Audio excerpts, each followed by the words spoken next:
जय श्री कृष्णा दोस्तों, राधे राधे। आप सभी का बहुत बहुत स्वागत है अपने चैनल में। आज सावन मास की शुक्ल पक्ष की पुत्रदा एकादशी है।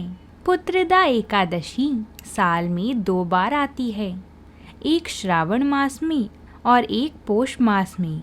सावन महीने में आने वाली पुत्रदा एकादशी का व्रत संतान प्राप्ति तथा संतान की समस्याओं के निवारण हेतु किया जाता है।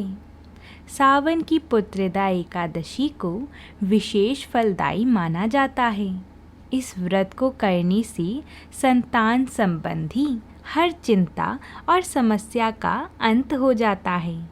आज हम इस वीडियो में एकादशी पर सुनी जाने वाली कथा को सुनेंगे। तो आइए कथा को शुरू करते हैं। तो बोलिए भगवान श्री हरि की जय हो।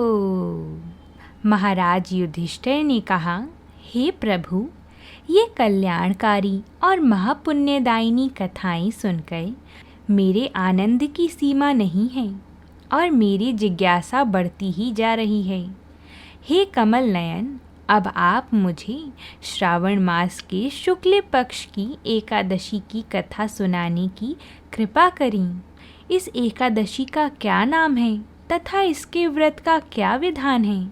इसमें किस देवता का पूजन किया जाता है और इसका व्रत करने से किस फल की प्राप्ति होती है?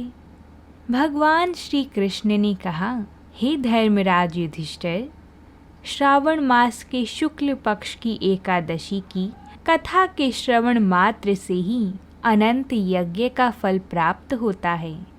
द्वापर युग के आरंभ में ही महिष्मती नाम की एक नगरी थी। उस नगरी में महाजित नाम का एक राजा राज्य करता था। वह पुत्रहीन था, इसलिए वह सदा दुखी रहता था। उसे वह राज्य, सुख और वैभव सभी कुछ बड़ा ही कष्टदायक प्रतीत होता था, क्योंकि पुत्र के बिना मनुष्य को इस लोक में और परलोक दोनों में ही सुख नहीं मिलता है। राजा ने पुत्र प्राप्ति के बहुत उपाय किए, किंतु उसका हर उपाय निष्फल रहा। जैसे जैसे राजा महाजित वृद्धावस्था की ओर बढ़ता जा रहा था, वैसे वैसे ही उसकी चिंता भी बढ़ती जा रही थी।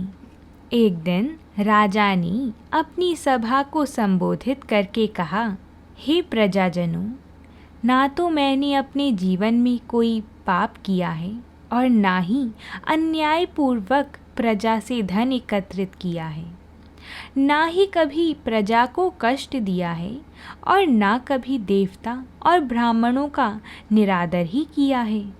मैंने प्रजा का सदैव अपने पुत्र की तरह पालन किया है, कभी किसी से ईर्ष्या भाव नहीं किया, सभी को एक समान समझा है। मेरे राज्य में कानून भी ऐसे नहीं हैं जो प्रजा में अनावश्यक डर उत्पन्न करे। इस प्रकार धर्मयुक्त राज्य करने पर भी मैं इस समय अत्यंत कष्ट पा रहा हूँ। इसका क्या कारण है? मेरी समझ में कुछ नहीं आ रहा है। आप इस पर विचार करें कि इसका क्या कारण है और क्या इस जीवन में मैं इस कष्ट से मुक्त हो पाऊंगा। राजा के इस कष्ट के निवारण के लिए मंत्री आदि वन को गई, ताकि वहां जाकर किसी ऋषि मुनि को राजा का दुख बताकर कोई समाधान पा सकें। वन में जाकर उन्होंने श्रेष्ठ ऋषि मुनियों के दर्शन किए। उस वन में वयोवृद्ध और धर्म के ज्ञाता महर्षि लोमश भी रहते थे। वह सभी जन महर्षि लोमश के पास गए। उन सब ने महर्षि लोमश जी को दंडवत प्रणाम किया और उनके सम्मुख बैठ गई। महर्षि के दर्शन से सभी को बड़ी प्रसन्नता हुई और सब ने महर्षि लोमश जी से प्रार्थना की, हे देव, हमारे अहोभाग्य हैं कि हमें आपके दर्शन का सौभाग्य प्राप्त हुआ। मंत्री की बात सुनकर लोमश ऋषि जी ने कहा, हे मंत्रीवर, आप लोगों की विनम्रता और सद्व्यवहार से मैं अति प्रसन्न हूँ। आप मुझसे अपने आने का प्रयोजन कहें।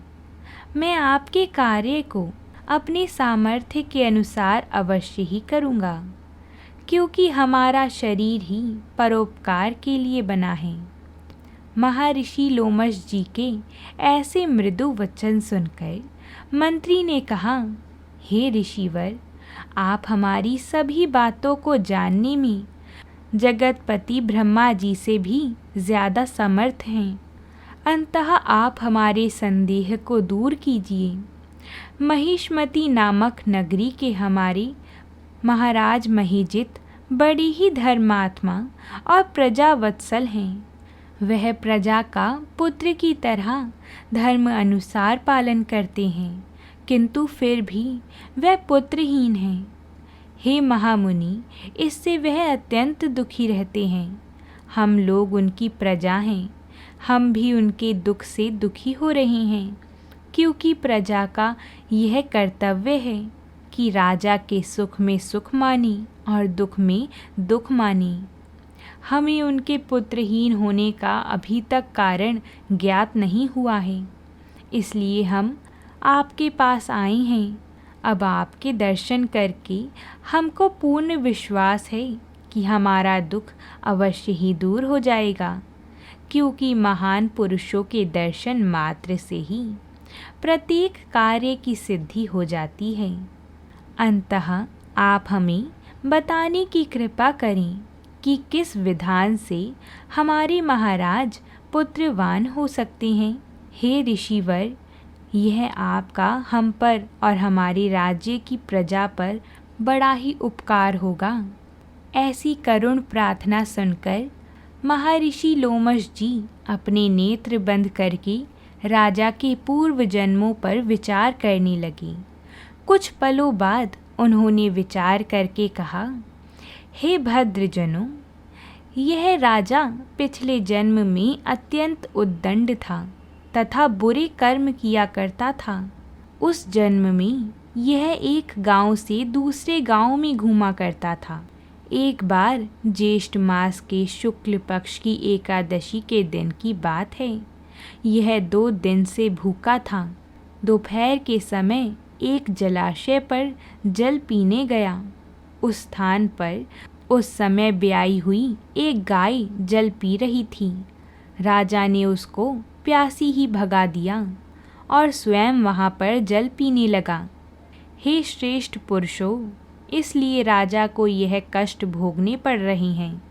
एकादशी के दिन भूखा रहने का फल यह हुआ कि इस जन्म में यह राजा है और प्यासी गाय को जलाशय से भगाने के कारण पुत्रहीन है।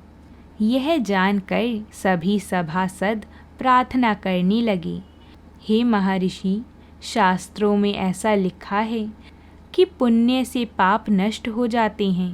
अतः कृपया करके आप हमें कोई ऐसा उपाय बताइए जिससे हमारे राजा के पूर्व जन्म के पाप नष्ट हो जाएं और उन्हें पुत्र रत्न की प्राप्ति हो।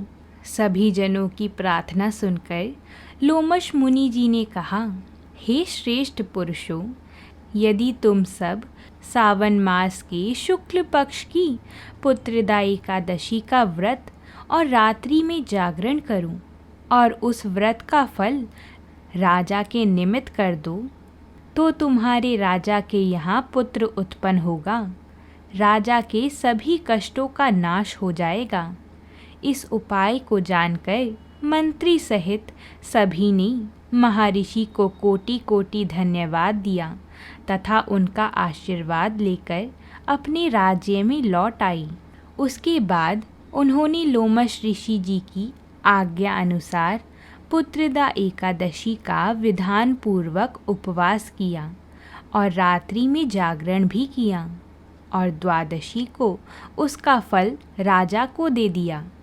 इस पुण्य के प्रभाव से रानी ने गर्भ धारण किया और 9 माह पश्चात एक अत्यंत तेजस्वी पुत्र को जन्म दिया। हे पांडु पुत्र, इसलिए इस एकादशी का नाम पुत्रदा पड़ा। पुत्र की इच्छा रखने वाले मनुष्य को विधान पूर्वक श्रावण माह के शुक्ल पक्ष की एकादशी का व्रत करना चाहिए। इस व्रत के प्रभाव से इस लोक में सुख और परलोक में स्वर्ग की प्राप्ति होती है। तो बोलिए भगवान श्री कृष्ण की जय हो। अगर आप हमारे चैनल पर नए आए हैं तो वीडियो को लाइक ज़रूर करें, साथ ही चैनल को भी सब्सक्राइब कर लें, क्योंकि हम इस चैनल पर रोज़ एक कथा सुनाते हैं। अब हम आपसे मिलेंगे कल, तब तक के लिए प्रेम से बोलिए हरे कृष्णा।